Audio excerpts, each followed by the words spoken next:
Hi. We're Hard Loss, and you are listening to Rock Paper Podcast. Yay! Podcast. Rock Paper Podcast. Scissors beat paper, paper covers rock. Rock beats scissors, Shane covers non-stop. Never know what new kind of guest that he's got coming at you. Live and direct on the spot. Could be rock, folk, country, or hip-hop, jazz. All kind of folks that he has. Could be an artist or a comedian to make you laugh on the Rock Paper Podcast. double-decker fudge round, rolling round town. Shane coming at you live and direct from ground zero. He's your hero, he's your bestie. Rock Paper Podcast with Shane Presley.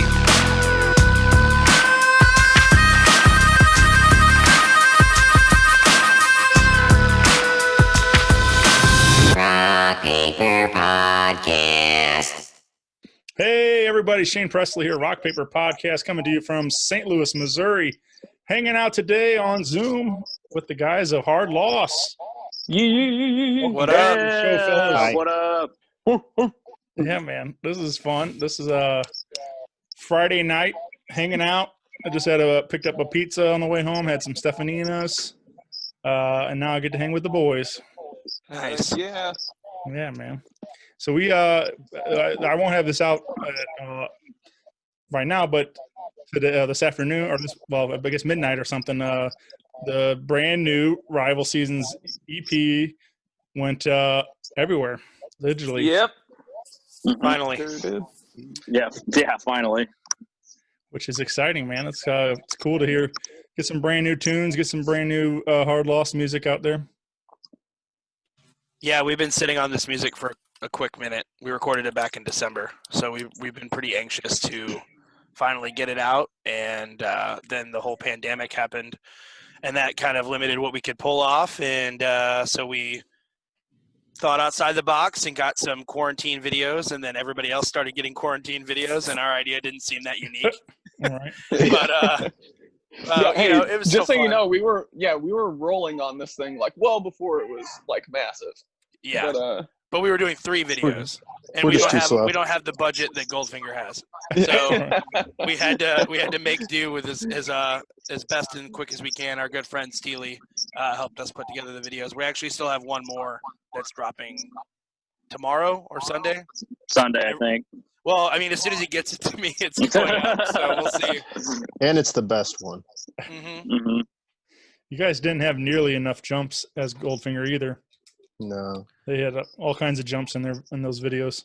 Well, we Well, were yeah. talking about what level of enthusiasm do you bring to the video, and we're like, oh, we'll kind of settle for a playthrough meets music video, but not quite full music video. And then I saw them, and I'm like, wow, that dude's like, well, how old is John Feldman? He's like in his 50s now, and he's pop punk jumping like 9 times in a row by himself in a And studio. he's wearing like a full suit. Yeah, All right. Yeah. Of course, he got suited up too, and Devin's wearing PJs in half the video, so Yeah. it's no. I mean, we wanted to make out our own. It's not quite a music video, and it's not a playthrough or a lyric video. It's just content, and I think that's cool that we can blur the lines of what content means for bands. It's entertainment, so visual entertainment. If you Yeah, will. man. Well, I think it's cool. I mean, that's one of my favorite things about all this time is, I mean, if you can even say that, but is people watching different ways people are finding how to be creative, whether it's these quarantine videos like that or, whatever it might be. But I have a friend Cody, who started a game show. He plays sousaphone in Funky Butt Brass Band, and he started playing bass lines through the sousaphone and having people guess bass lines from songs and stuff like that. And it's highly entertaining, but it's something goofy like that, maybe not ever thought of until you're like that bored where you're sitting in your house and you're like, hey, I might be onto something here.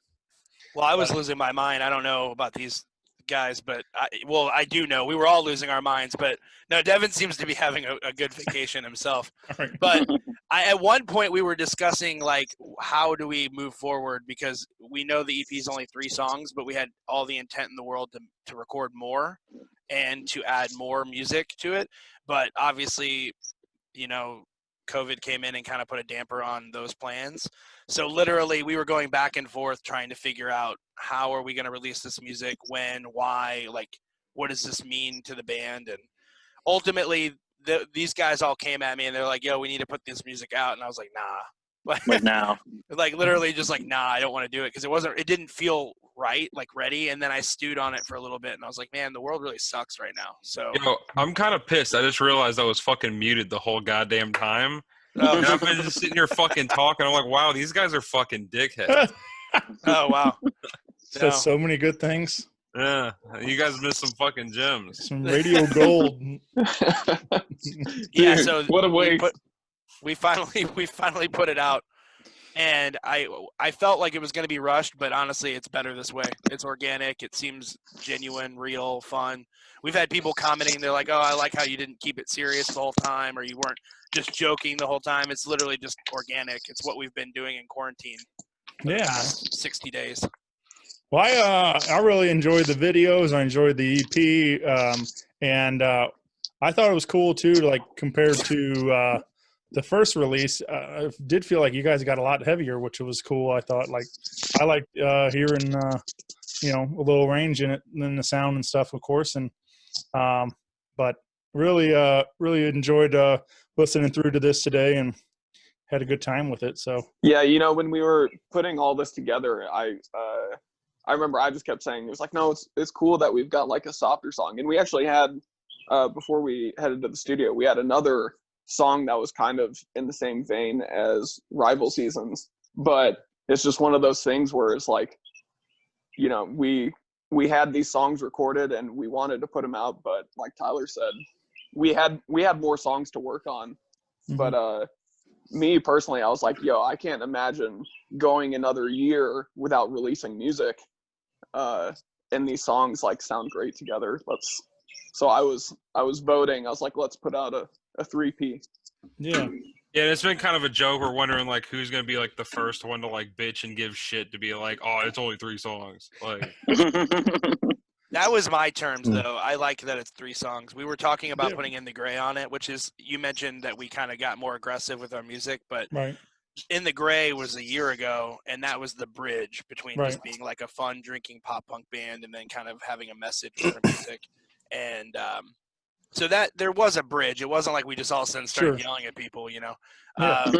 But it fit on the EP as far as tone goes, but we just decided that in the spirit of what we've been dealing with everything, we wanted a presentation that was larger than just an EP.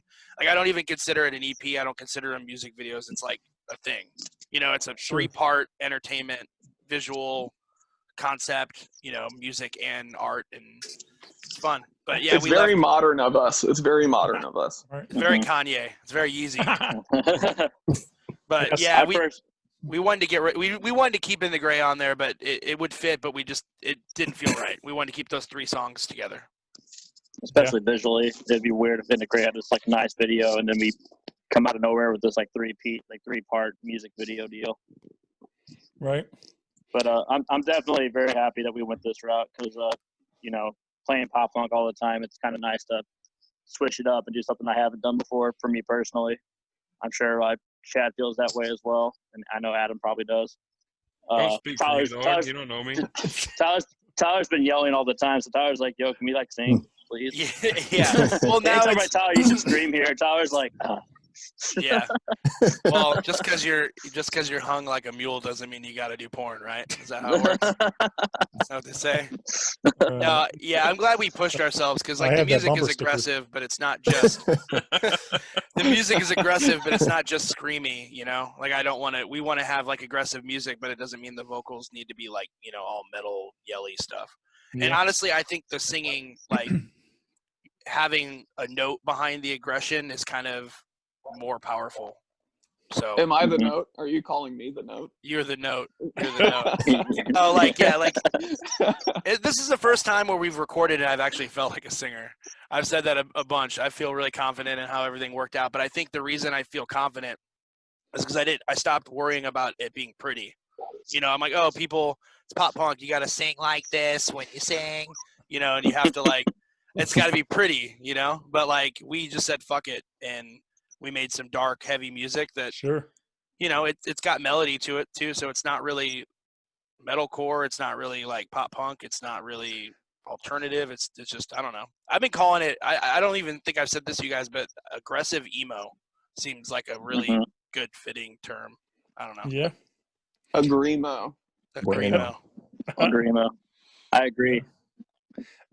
You guys, what you guys like? Wasn't it like in Minnesota? You guys recorded last time, or something like that, right? Ohio. Ohio. Close. I Ohio. knew it was somewhere It not gets here. cold. Yeah, the Lots of redneck, snow. the redneck Minnesota. Oh, yeah. Yeah, well, no, we recorded with Nick. He's done pretty much everything I've done musically for Right. the past 8 years. He's up in Galena, Ohio at Capitol House.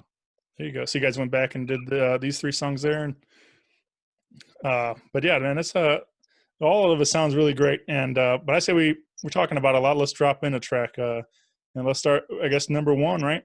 Yee. Let's get it. Excuse me. Now, is it fast travel to Riften or Riften? Riften. Riften. Yeah, it's a Skyrim reference. There we go. And we got our good friend Yeah. Shane from Silverstein on it, and it's arguably, I think, sonically the best song. May not be my favorite personally, but it turned out awesome.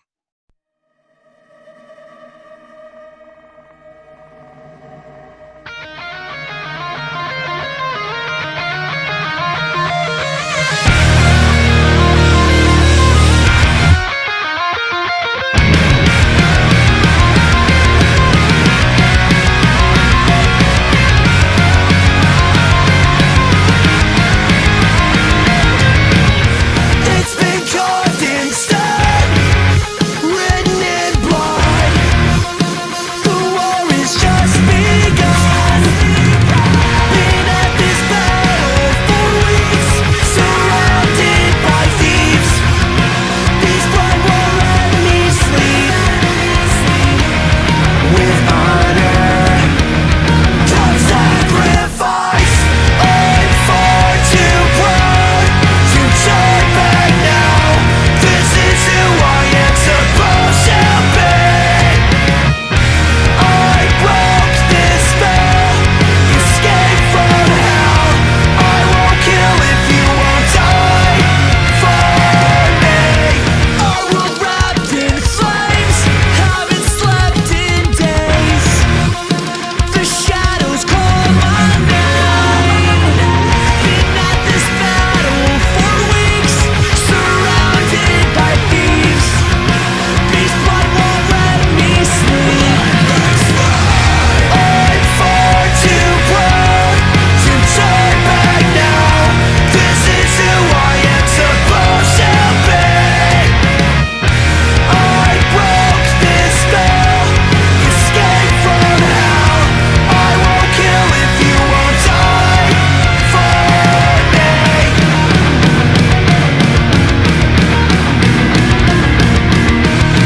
With honor comes sacrifice.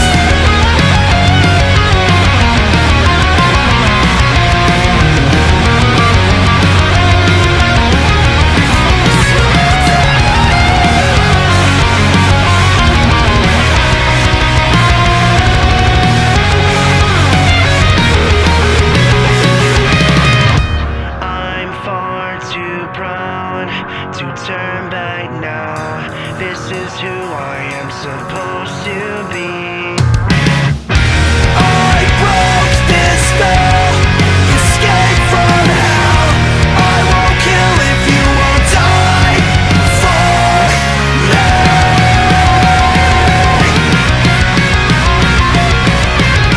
I won't kill if you won't die for me.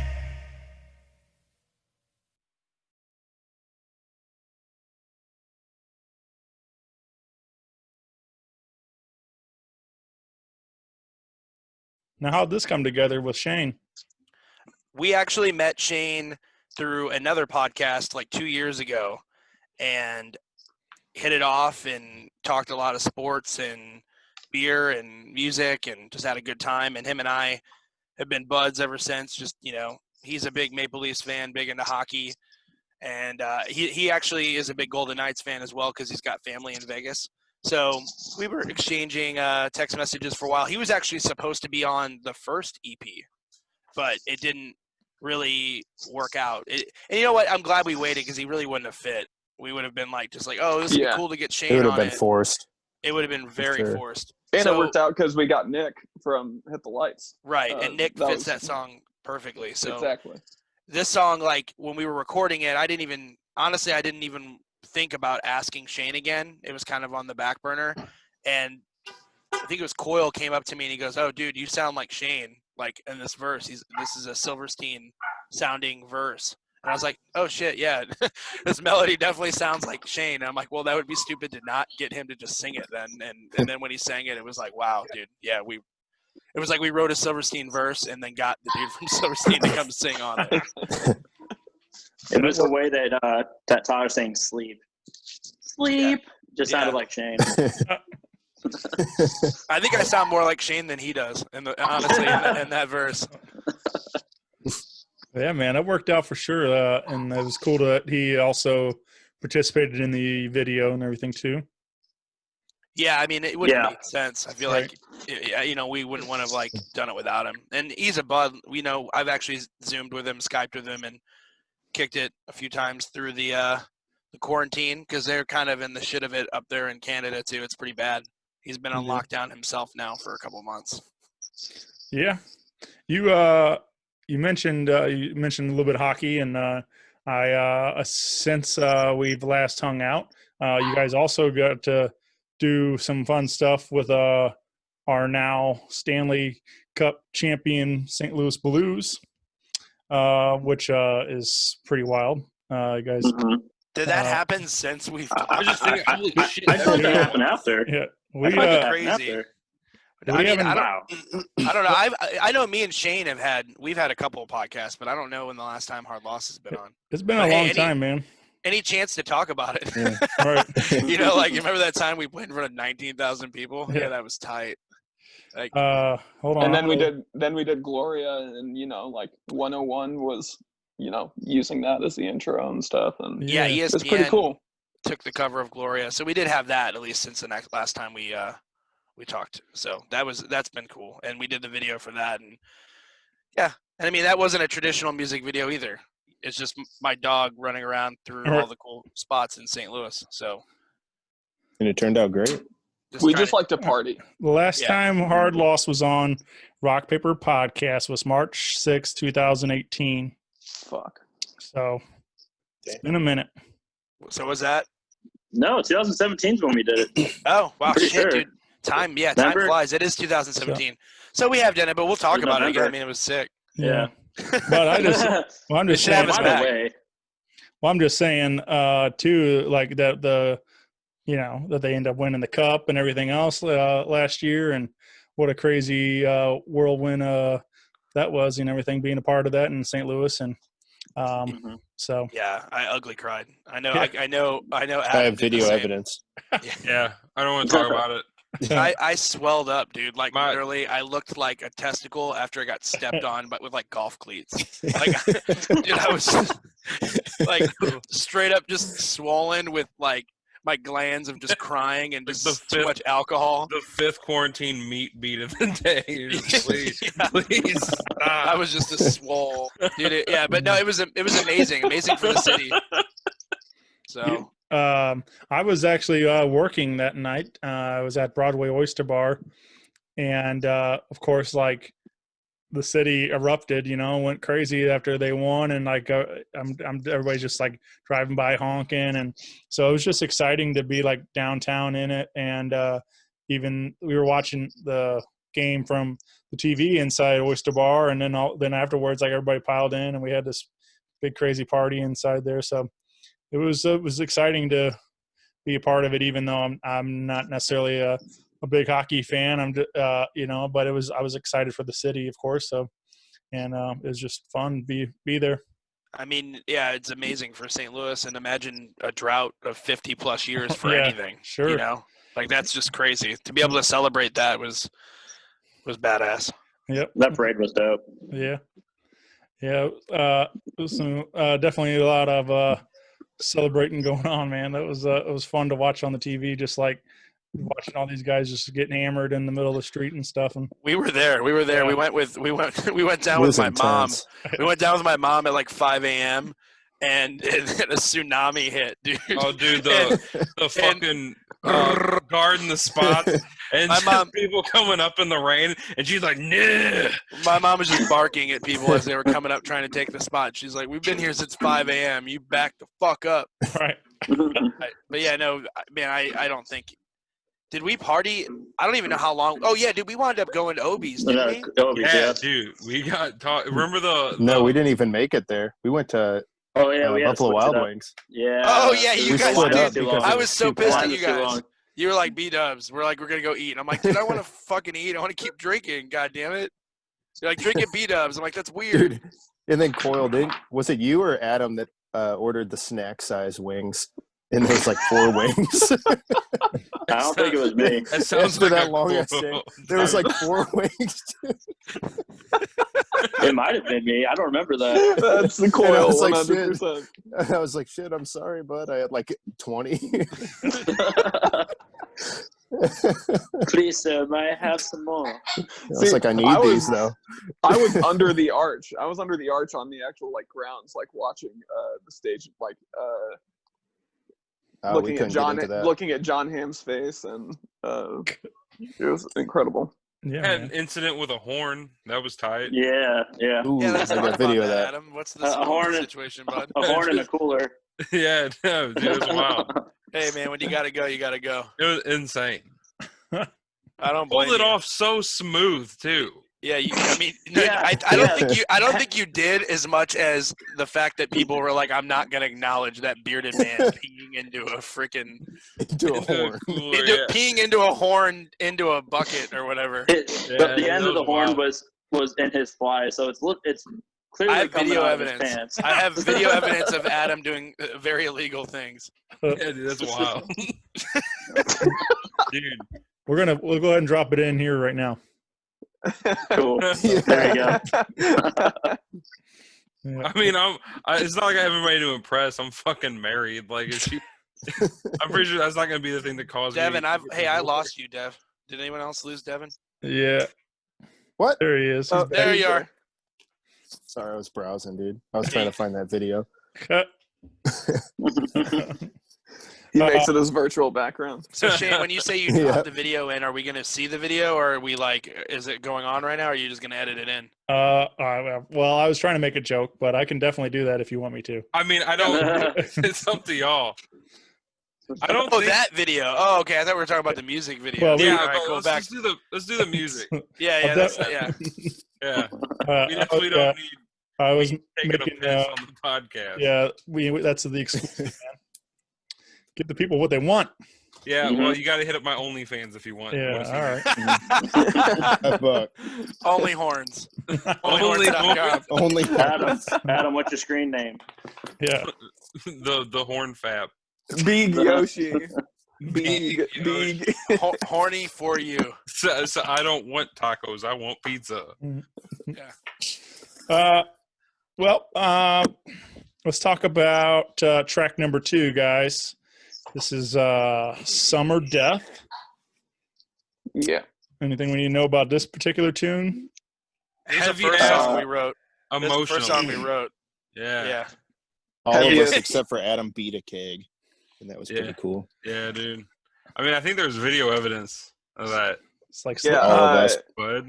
Yeah. In the breakdown on those snares, that awkward sound you hear, that's actually Adam hitting a keg with a bat. Awkward sound. And- Awkward sound. He It's actually says. me flexing my boner back and it Yeah. gliding into Chad's face. It's literally what the tone is.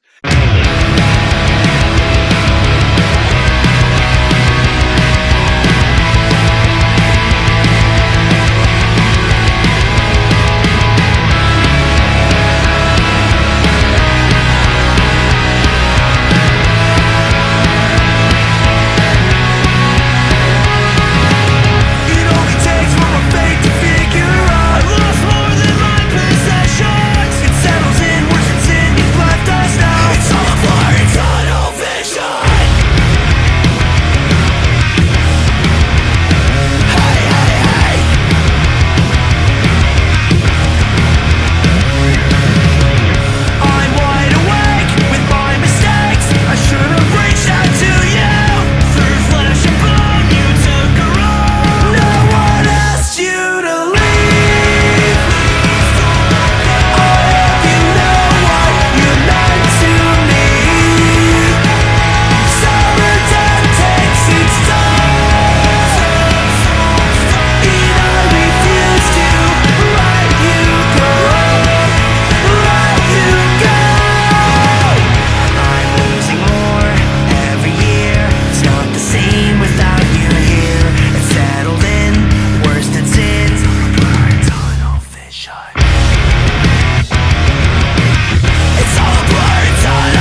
No, okay. So that was the first song we wrote for this EP before we knew we were doing an EP, full length, whatever it was going to be. We wrote that last summer, and it was more aggressive than In the Gray was, but it seemed like it was a good transition song. Now it's the heaviest song on the EP, but when we were writing the song, I felt a little uninspired because I was like, whoa, we're not a pop punk band anymore, really. I don't know what to do. Like, I've been bottling up all these emo lyrics about, drinking with your friends and, being emo and all that great stuff. Going to the mall. I think it was like around the second or third time we were like getting together writing in Adam's basement. And we had lost a lot of friends. Let's just put it that way. It was a rough summer, and it seemed like summertime had this connection with just losing really bright individuals that meant a lot to us and were huge in our lives in more than one way, whether they're supporting us or just being friends we lost a lot of people. Let's just put it that way. And I remember talking to Adam. I said, I think that I'm going to write this song about our friend BK. And it just kind of, and Bryce at that time we had lost them. And then, and what's wild is whenever we got done with it, we played it at last Floor Fest, and our buddy Matt was there. And it's wild that now, like, after we recorded it, he's not. And like, it had, like, he was up front for it. And it's just so weird. There aren't words. Sitting on that particular song felt right in a way, because now we get to honor all of our friends that we've lost. I mean, there's no right way to feel when it comes to death. It sucks. Grief is a son of a bitch. But the song is short and aggressive and passionate, and I think that resembles the lives of the people that we lost way too soon. Yeah, man. Yeah, it's for sure. Like, still, I mean, I was playing the EP this morning on my way to work, and like every time that first chorus hits, like the first time I listen to it after a while, like I still choke up. Like, it just hits me out of nowhere, and I'm like, God damn it! Like, this is not. It's grown into so much more important of a song since it was first written, and it really fucking hurts that that's the case. Mm-hmm. But I'm so glad that we have that song. So we did a tribute at the end of that video to Jess and Bryce and Matt and Harrison. Yep, right? My cousin Harrison. Yep. And we just BK. And BK, yeah, whose song's about. And we wanted to keep it just classy and quick and lighthearted. We didn't want it to be like dreadful and negative. We just wanted to just show them that we're still thinking about them and we're going to miss them, and there are going to be some hard voids to fill as far as life goes from here on out. Also, like, we wanted to take like a classy approach to it, where it's like, yeah, like just show like, hey, like, we still remember you, we think about you guys on a daily basis. But there's always this thing, and like, I hate to see it, but like some people use it as like a trendy thing where they just like try to ride it for clout, and we didn't want. I feel like if you overdo it and hype it, it's just like using that to boost yourself, and it shouldn't be like that. It should be something just slight to remember those that you love, Well, that's what I think is so good about the song, because it's not like a slow burn. It's not a emo anthem. It's not like it's nothing like the last song on the album, which you would think is the tribute song. It's aggressive. It's the heaviest song. It's the quickest and fastest song. And that makes sense. It's just a tasteful nod to losing people way too soon. Yeah, man. Yeah. Well, I say cheers to them. And hold up. In true hard loss fashion, I'm gonna chug this beer. Oh shit, we chugging? Yeah, I mean, I'm chugging water. I'm on a little break from the Well, piss. so Tyler's taking a break, so I got a tall boy, and I'm Hell yeah! I'm doing two for you guys. So Atta I'm boy. not gonna lie, I'm There you taking a go. break too, so I'm gonna chug a LaCroix. dude, yeah, That's That's gangster. harder. Honestly, that's harder than Bush Heavy. So let's do this. Mhm. There you I'm go. gonna Cheers, check boys. this paper. Cheers, everybody. Cheers, guys. Cheers.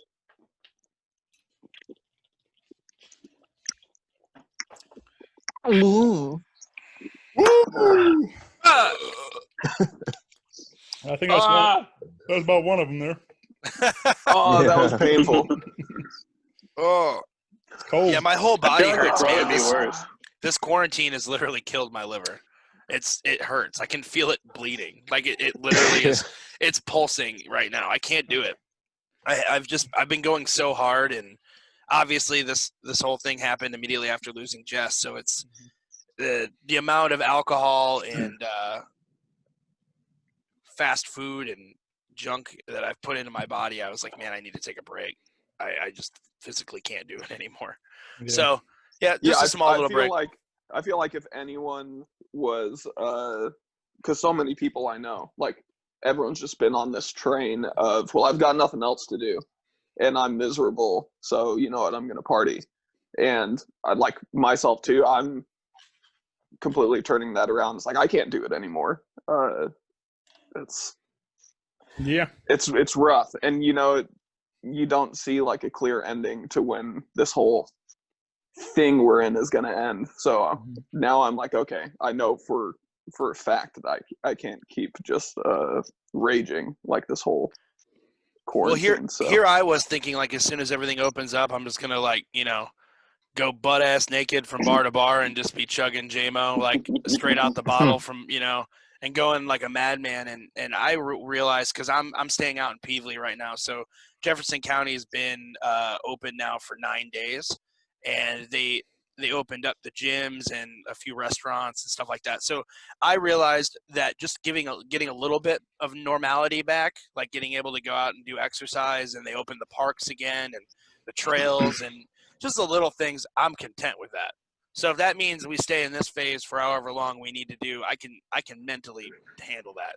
Right. Where we were 2 weeks ago, no way.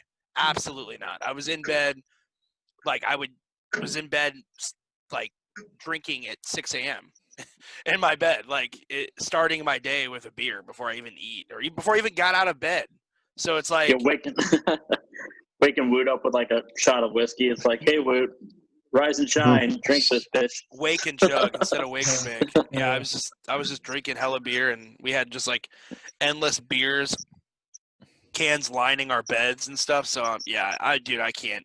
I'm actually starting to get sick thinking about this. So Where is Woot? They're outside. They're outside playing the hockey sauce. I got McBride over here too. But,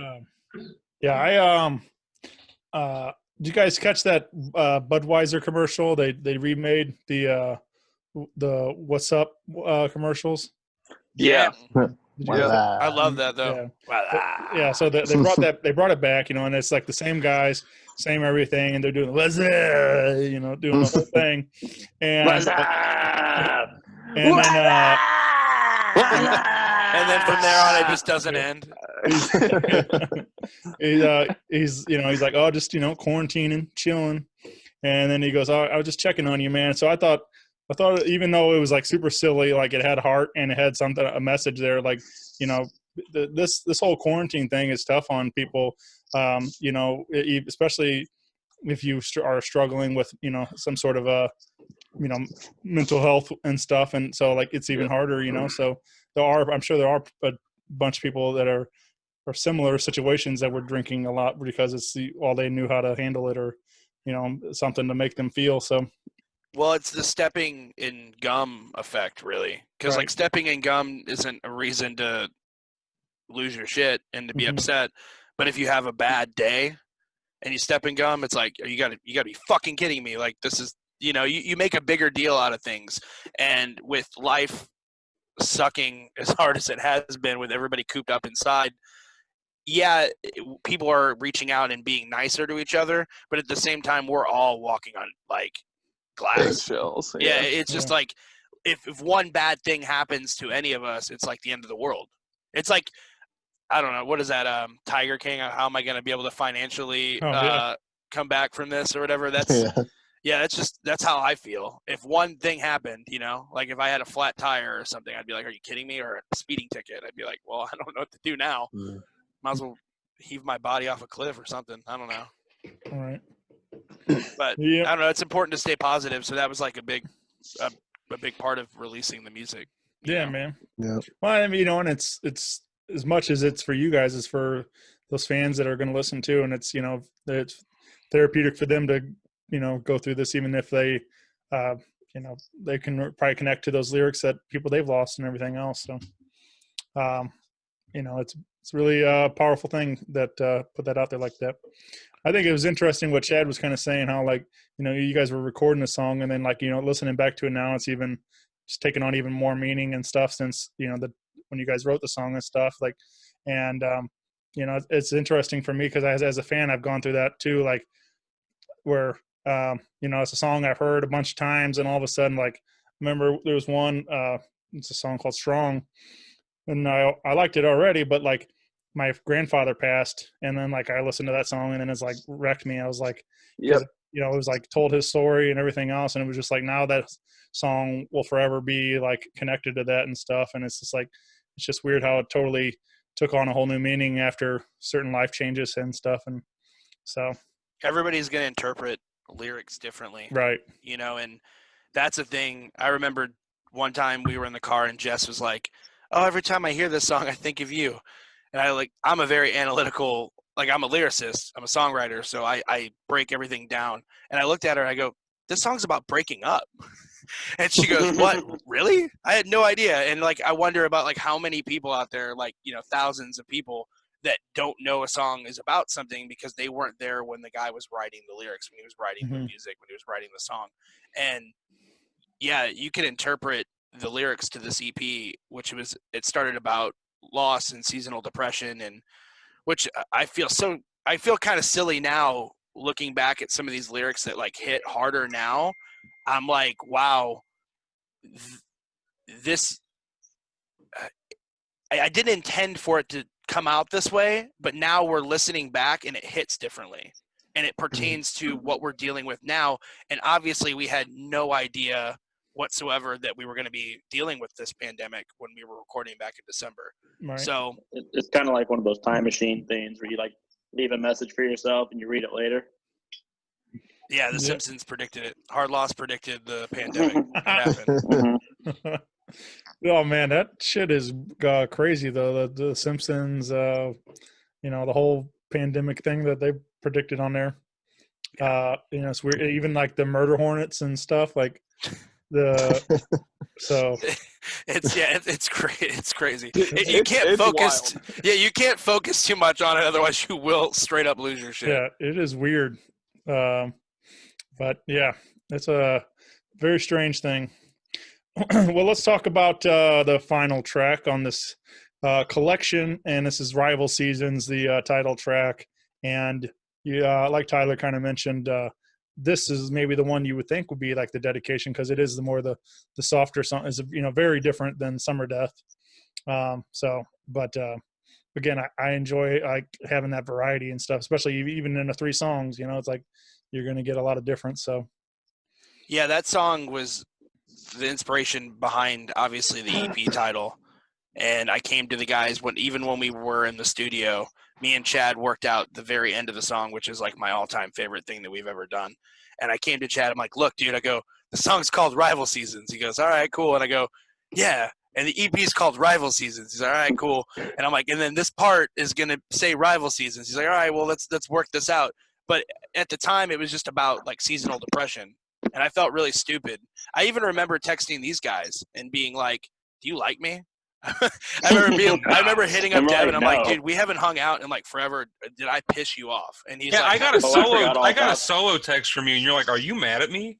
"Yeah." Dude, I'm I like, forgot "No, all about that. I haven't talked to you all day. What are you talking about?" Like, "Yeah, you're mad at me." Yeah, well, it just okay. So obviously, it gets cold and freaking gray and gloomy in Missouri, and you don't see your friends, and you're all cooped up, and the song originated about just being super depressed, and I was going on these drives just to kind of clear my head to get out of the house. Even when it was like crap weather, I just need to get out. But the ending of the song is, you know, the ending of the song just wound up carrying so much more weight after the fact. And listening back now, it's like it almost turns into something else. And it's this big anthematic, you know, sing along. We're all singing, we're all lending vocals, and it turned out great. But it's insane to like look back, and I was even listening to the video of me and Chad working on it in the studio, and it just at the time it had the delivery wasn't even the same. It was like kind of like a it seemed like it was a part that was going to be uplifting and kind of more upbeat, but then I don't know, it takes on a mind of its own, and it's got its own meaning now, like we said.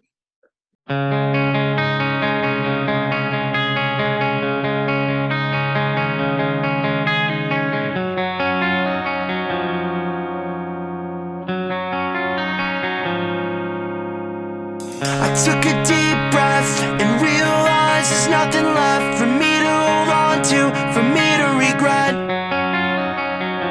Is this some kind of test? Where the hell are my friends?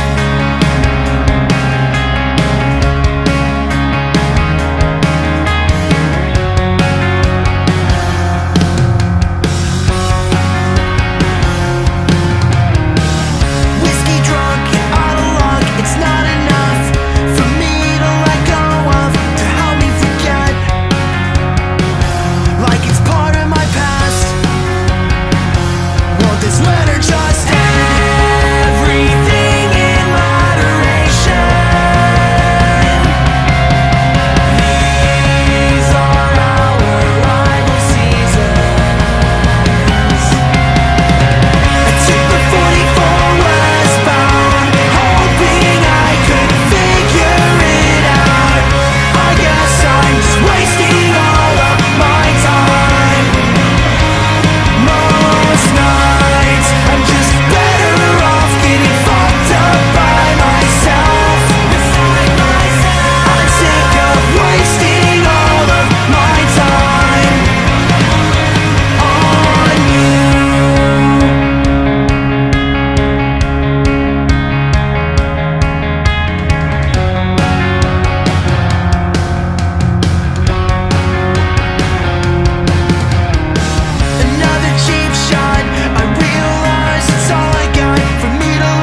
Yeah, that transition from, you know, working it out acoustically, like, which is what we'll put these songs together as a band, and then usually the vocals, it's acoustic guitar, and we're sorting the song out. And I'm so happy about this song because originally this was a song that the lead guitar Devin had. He called it his Keishi riff because he thought it was a Keishi 95 song.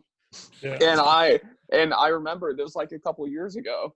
I was at his house and had a guitar. I was like, there's no way in hell that's a Keishi song. And I started playing guitar on it, and it was just like the rhythm, and this kind of sounds like almost boxcar racery. And totally. So we started doing this, and then, you know, we then eventually presented the band once we started like doing new music, and Tyler's like, oh, that's sick. And then we write all these other songs, and they're so heavy. And I remember just being in Adam's basement, like yelling. I was like, this is going on the song. You need to stop calling it a butt rock song because it's going to be Still incredible. kind of butt rock. Like, yeah, it's like I still hear Casey 95, yeah. dude. we need to work this out. I was like, I swear to God, if you don't put this song on this album, I'm going to like be so upset with all I of wouldn't you. even be in the same state of mind if that song didn't make it on. That's my favorite personally, and I actually wrote to that before I wrote to Summer Death. Yeah, I felt more inspired to that song, and I remember when we were talking about it, you guys were saying, I think we're gonna scrap it, and I was like, dude, I just spent my Friday night in my living room, which wasn't uncommon, drinking and writing to this riff that I love, and so I'm glad we brought it back, and it turned out great. And now looking back on it, it's definitely my favorite. It's really funny because I really didn't want to do the song because I don't think it was butt rock. I thought it was pop punk, which it kind of is, and I was not trying to write a pop punk song for this EP. But it turns out, while it has like that boxcar racer, like Untitled Blink sound, it's still an alternative soft song. It's not really like a pop punk song in my mind. I think not Jimmy, like I thought it would be. Butt rock. Yeah, Jimmy. I think Jimmy. Jimmy's not even pop punk anymore, really. I call it our Jimmy song, Jimmy World. I actually sent it to a buddy of mine who I know is a giant Jimmy World fan. I'm like, dude, he's like, oh, these songs are awesome. I'm like, yo, you need to check it out. This is what it is. It's a vibe. Your head just bobs the entire time the song plays, and that's like all I was like yelling. I was like, dude, it's in the bob. It's like, it's in the bob. Like, this song is great. This has such a rhythm. Ladies and gentlemen. I'm all about Chad's the bob. all about bob. I love bob. Chad said He likes the bob on stuff. 24/7. I was like, and it was Mostly funny. English. I was analyzing it. I was analyzing how I was going to describe this EP to someone, and I was like, okay, track 1, that's the shredder. Okay, track 2, that's when we're opening the pit up, and then track 3, that's when we're just vibing and bobbing. Okay, it's just a good time. The ending of that song makes up for everything. Even if you're like thinking, oh, this might be a little bit more like on the emo side, the ending, it's a perfect ending of the album. It's great. Those 3 songs are, in my opinion, the 3 best songs we've ever written as a band. You could argue in the gray, but yeah. And it's kind of cool that we did the same thing with this EP as we did with the last one. We ended them the same way with the group vocals and the whole like build up at the end and everything. They're very similar to, Never Better. And yeah, except this time I wasn't trying to work through the song with Tyler like out of his mind on fucking Adderall and scotch. Yeah. Dude, completely different process. You lost your mind that night. Oh my god. Yeah. Well, it definitely. I'm not gonna argue that my mind's been lost for a long time now. I get hyped on lyrics. That's the main reason I'm still in a band. I love writing and I had a hard time. I did metal for years, and I had a really hard time towards the end of being in that band trying to relate to writing to that kind of music. And I even resorted to writing like fiction stuff and like, I don't know. And then I found my heart with writing, hard law stuff. And then and then on top of that, and then it's, as a human being and an artist, we grow. So we were all feeling like, we were really proud and stoked of the EP, but we'd progressed. So then I was at a wall where I'm like, how do I write now to like this new genre that we're kind of doing? And I don't know, it became easier. And I think we're all really stoked to keep writing in that direction. Yeah, man. Well, you can find Rival Seasons wherever you're getting your digital music at today. You can be sure to follow along with Hard Loss on Facebook and Instagram, and check out the other stuff if you haven't. And but you, like you guys are saying, I mean, you had a lot more that didn't make the record yet, or we still yet to record. So I look forward to seeing how this continues or evolves or changes, how whatever is going to happen to the sound, because it's fun that it's is continually changing. Yeah, who knows what we're even going to do after this? I think that's there's no rules. There's no rules. Yeah, I think we're gonna do the opposite of Bring Me the Horizon. We're just gonna turn like straight grindcore. We're gonna go black. Give us like We're gonna be 4 black albums, metal. and it's gonna be disgusting. Black metal album, and then we're gonna close out on like a bluegrass Americana song, and it's gonna be sick. / ska. Yeah. Oh, dude, we should do a ska song. Adam wants a ska song so bad. Dude, if I got an opportunity to be in a ska band, I would drop every musical project I'm in. Dude, it's so funny because like me and Devin were talking about putting a saxophone in potentially in like a song. He's like, Devin's just like, we're tossed one night. He looks at me and he goes, dude, we should have a sax solo, man. We got to have a saxophone in a song. And I go, yeah, that's ska. And he goes, nah. That's Silver. And I'm like, but we're like, Silverstein. we're a punk, but I mean, even now, I still feel like we're more of a punk rock band than Silverstein is. Like they've been doing that same Silverstein sound for 10 albums, 9 albums, something like that. Crazy. We're still evolving. I'm like, yo, if we throw horns over our music, it's ska, dude. Like that's what it is. So, but who knows? Yeah. Well, I'm excited for you guys, and I can't wait for this all to, get back to where you can get back on the stage and throw a proper, party and stuff again. So, yeah, we're hoping Floorfest is going to happen. Yeah, you heard it here first, I guess. Yeah, there we go. We're trying. If the world goes back to working, then Floorfest should be a thing. Hopefully. Nice. Yeah, I can't wait, man. It's I really been bumming that not having live music around, so I can't wait to get back at it. I'm probably going to have some kind of crazy breakdown, and once I get back to going to shows again, but it'll be worth it. I can't wait for the first show. Yeah. I'm going to rage the first show. Yeah. Well, appreciate you guys taking some time to hang with me. Oh yeah. I know. Thanks for having us. Absolutely, man. I know you guys got some things happening, but this was cool to get the chance to talk about all this and catch up with you guys. So hopefully next time I see you, will not be on a computer screen. So seriously. Yeah, that'd be tight. Yeah. All right, homies. I will talk to you guys soon, and you guys have a great night. Cheers. Love you. Bye-bye.